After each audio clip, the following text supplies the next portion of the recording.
Þetta er til hamingju með titilinn. Takk hérlega. Þú lítur að vera sáttur með þessa frammistöðu í dag. Já, ég er mjög sáttur með strákana minni í þetta. Hvað er að gerast hjá okkur? Þið keyrið algjörlega fram á þeim bara í öðrum leiklutunum. Já, það er bara okkar leikur að hlaupa á, nota energy sem við erum með að hlaupa á þetta og spila geggjaða vörn, vinna að spila geggjaða vörn á Almar. Og það setur skot skilur, hann er góður í körfu. En annars er þetta okkar leikur að hlaupa á og spila góða vörn.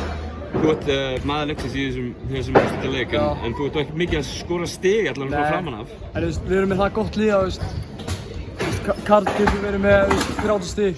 Eða næsta leik þá er hann með 11, það skiptir ekki öllu máli hver skora leik.